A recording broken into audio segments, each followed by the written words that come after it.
Здравствуйте, уважаемые зрители и подписчики. В этом видео будет мой полет туда и обратно.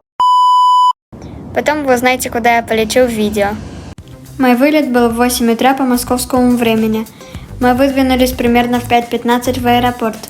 И уже за 2 часа до вылета были там, потому что пробок утром не было. Вдали видно закрытую Икею, поскольку мы едем по Ленинградскому шоссе. Как в первом видео на моем канале, проезжаем под мостом на 3-ю взлетно-посадочную полосу аэропорта Шереметьево, которая не работает, по-моему, с 2022 года. Там стоит ряд самолетов авиакомпании Airbridge Cargo, которые не летают с 2022 года, поскольку рейсы в Европу все были отменены из-за санкций. Приезжаем мимо разных офисов Аэрофлота и ангара А-Техникс. Мы припарковались на парковке напротив терминала Б, где также можно пройти контроль безопасности и уже попасть в зону вылета терминала Б. На контроле на входе вполне себе такая нормальная очередь. И теперь переходим по надземному переходу в терминал Б. Мы уже зарегистрировались онлайн и распечатали посадочные дома. Поэтому на стойку регистрации нам идти не надо. Перехода 2. Один в терминале С, а другой в терминале Б. И ведут они в разные парковки. Вон виден второй переход. Второй переход более новый, там нету ничего. А в переходе в терминал Б есть выход в платформе Аэроэкспресса. Если вы хотите доехать до Москвы, можете им воспользоваться. Сразу идем на контроль безопасности. Конечно, искусственное озеленение в Шереметьево выглядит приятно, но нельзя что ли было сделать настоящее? Очередей на стойке регистрации не было ни на стойке Sky Priority, ни на стойке для эконом-класса. На контроле надо приложить свой посадочный, но не все ворота со сканерами работали. Ну и после контроля безопасности появляется большой магазин Duty Free с высокими ценами. Интересно, кто-то же реально это все покупает. Не представляю, кто это может быть. Мы решили позавтракать в ресторане Новиков, так как мы не завтракали дома, ведь было очень раннее утро. Мы решили не заходить в бизнес-зал Рублев, даже если у нас есть золотая карта часто летающего пассажира Аэрофлота. Ну все, теперь я точно знаю, что из Шереметьево есть рейсы в Геленджик. Вон, видите? Выход на посадку 104. Он находится на нижнем этаже, значит будет посадка через автобус. Когда ты спускаешься на нижний этаж, видно зону прилета. Это пассажиры, прилетевшие из какого-то рейса. Нижний этаж маленький, но на нем поместились 4 выхода на посадку, в том числе и мой выход. По-моему, все пассажиры нашего рейса поместились только в одном автобусе. Скорее всего, рейс будет неполным, ведь он выполняется на Airbus A320, где нужно минимум 2 автобуса при полной загрузке.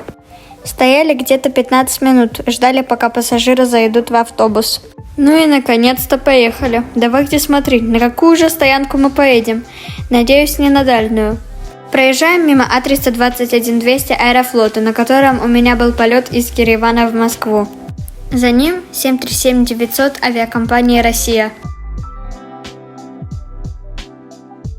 О нет, кажется, нас все-таки везут на дальнюю стоянку. Ну ладно, уже как везут, так везут. Что теперь делать? Зато можно позаниматься самолетоспоттингом. Стоит дримлайнер авиакомпании Etihad, прилетевший из Абу-Даби. Дальше Суперджет России, названный в честь города Кирова. За ним 737 Аэрофлота. А дальше Суперджет России и А320 Аэрофлота. Теперь мы сворачиваем куда-то налево. Теперь виден А320 Аэрофлота, названный в честь Анатолия Тарасова. Затем мы свернули, проехали еще несколько самолетов Аэрофлота. И сначала подумалось, что вот этот А320 и будет выполнять наш рейс. Но нет. Мы поехали к самолету имени Анатолия Тарасова и начали туда заходить. Получается, мы сначала проехали наш самолет, а потом приехали обратно туда. Скорее всего, из-за того, что водитель автобуса не мог напрямую проехать. Либо же борт готовили. Двери автобуса открыли, и все сразу же пошли в самолет.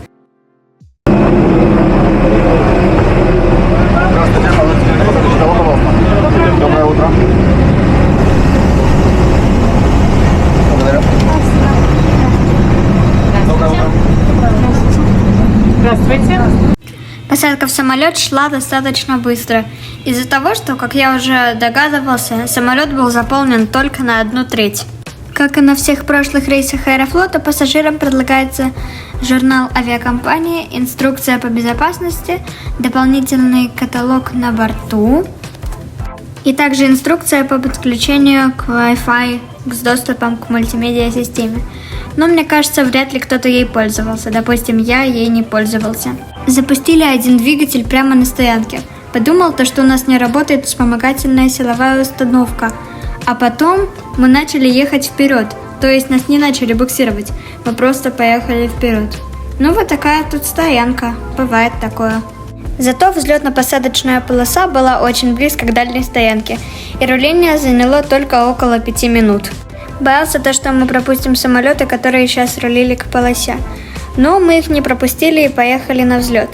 Выехали на полосе и уже начали взлет буквально без остановки.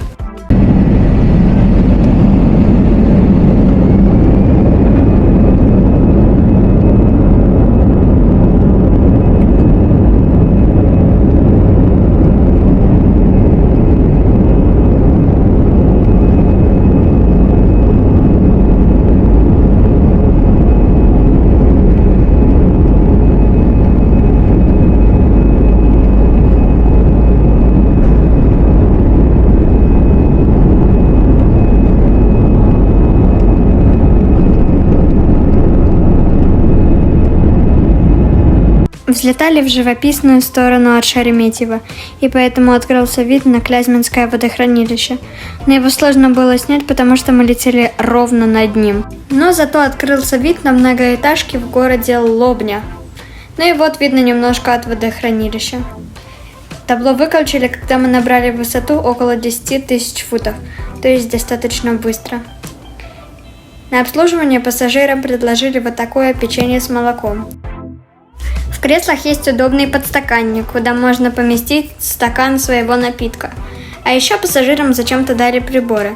Я не понимаю, зачем они нужны, ведь если мы будем есть печенье. Удобно, что в каждом кресле есть 2 разъема для стакана, левый и правый. Так можно поставить 2 стакана. В туалете все как и на прошлых рейсах Аэрофлота. Все присутствует и достаточно чисто. Вот насколько пустой был салон самолета. Ну прям очень пустой. Скорее всего, из-за отмены многих рейсов Аэрофлота пассажиры боятся летать на самолетах, потому что боятся, что их рейс отменят. Ну и едут на поезде. Показываю детский набор. Там почти все стандартное. Зажглось табло «Пристегните ремни». Вышел насос капитан и сказал, что через 20 минут произведем посадку. Кстати, есть вот такая держалка для телефона или планшета. Теперь время сказать, в какой город я лечу. Я лечу, сюрприз, в Санкт-Петербург, один из моих любимых городов в России. Теперь показываю посадку, она была достаточно мягкая.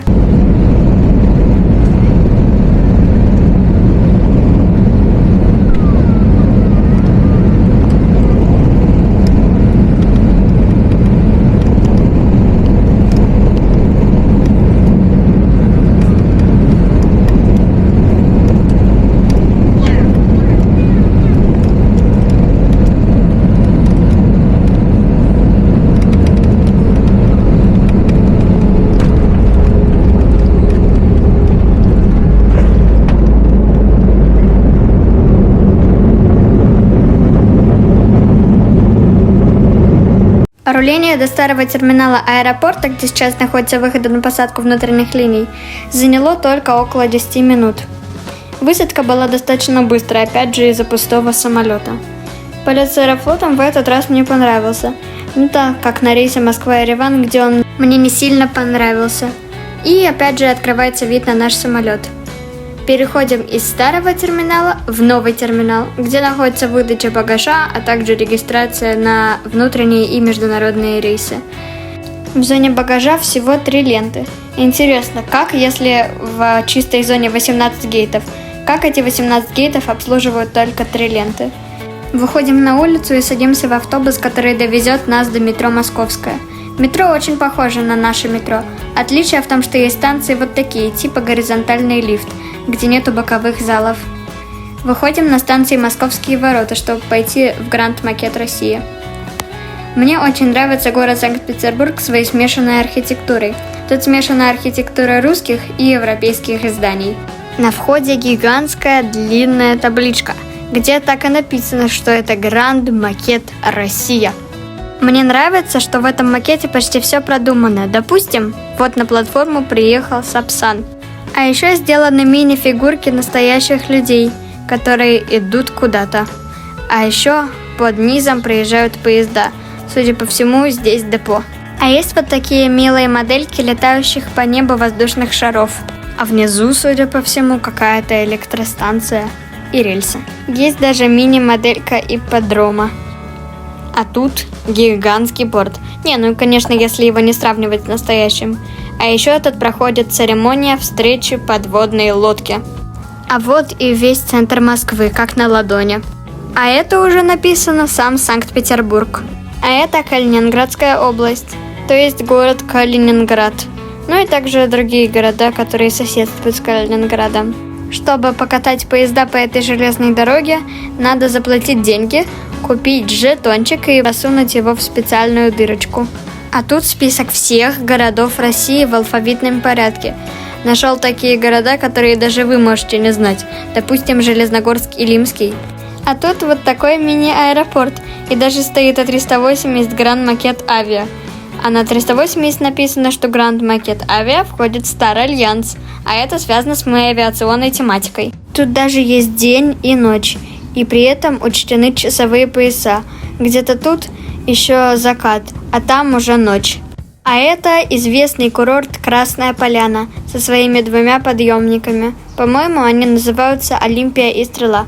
Подкорректируйте меня, если я где-то не прав. Теперь уходим с этого гранд-макета и идем дальше гулять по Санкт-Петербургу. По-моему, тут вот эти низкие здания выглядят совсем по-европейски. Вот мне нравится этот европейский стиль.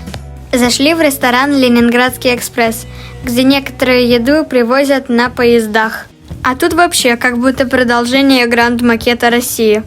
Начался дождь, но пока мы доехали до станции метро Горьковская, дождь уже прекратился. Вот эту гигантскую лужу можно обойти только по траве, но придется по траве ее и обходить.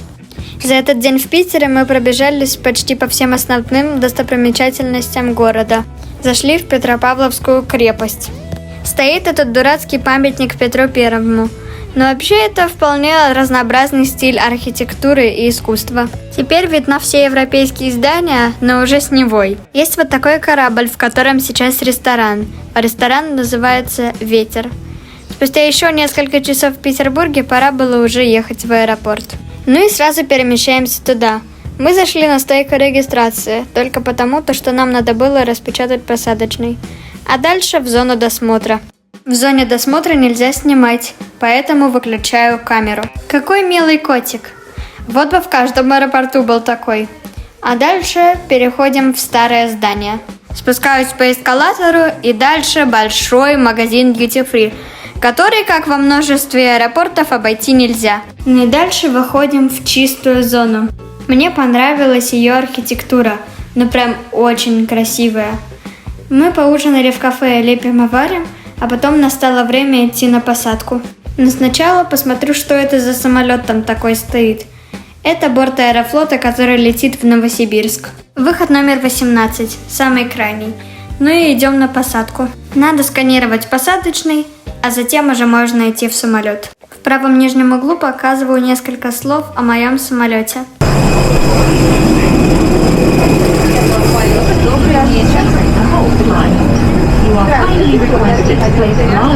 Как вы видите, этот борт старше того, на котором я летел сюда. Здесь уже 5 рядов бизнес-класса. И кресла какие-то более толстые, что ли. На этом рейсе самолет тоже заполнен где-то только на треть. У кресла есть удобно регулируемый подголовник. Эспрессо все то же самое, что и на прошлом рейсе. Но, правда, нету отдельного кармашка для пресса наверху. Только кармашек впереди стоящего кресла. Закончилась посадка, бортпроводники провели инструкцию по безопасности и нас начали буксировать. Нас отбуксировали, и мы начали запускаться. Не подскажете, пожалуйста, а что это за звук на запуске двигателя А320? Мы порулили на взлет, Потом постояли минут 15. Вышел на связь капитан, сказал то, что мы ждем очередь на взлет. Ну, потом мы, конечно же, поехали на полосу и начали взлет.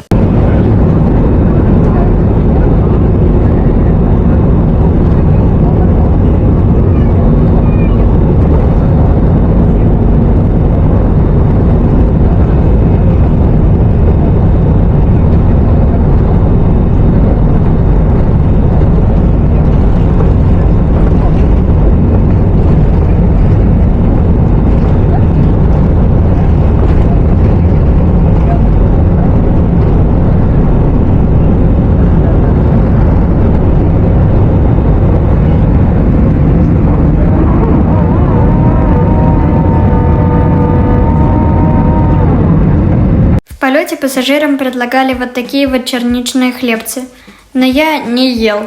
Меня свалило в сон. Проснулся, когда самолет уже снижался и уже начал заходить на посадку. Посадка была достаточно мягкая, но ничего в такой темноте не было видно.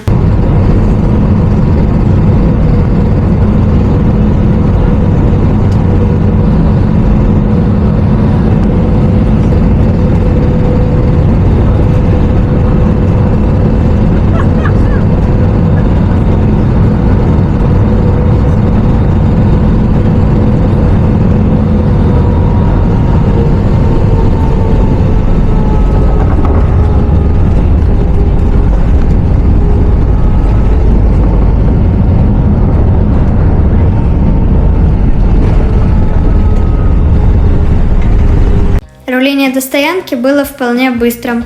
Нас поставили к телетрапу, что меня очень обрадовало. Выходим в терминал и дальше идем на выдачу багажа. Но багажа у нас не было.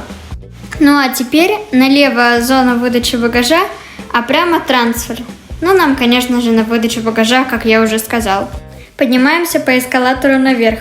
Подумал то, что информация здесь немного неверная, потому что наверх вылет. А мы же сейчас прилетели. Спасибо большое, что вы в этот раз посмотрели такое длинное видео. Надеюсь, оно вам понравилось.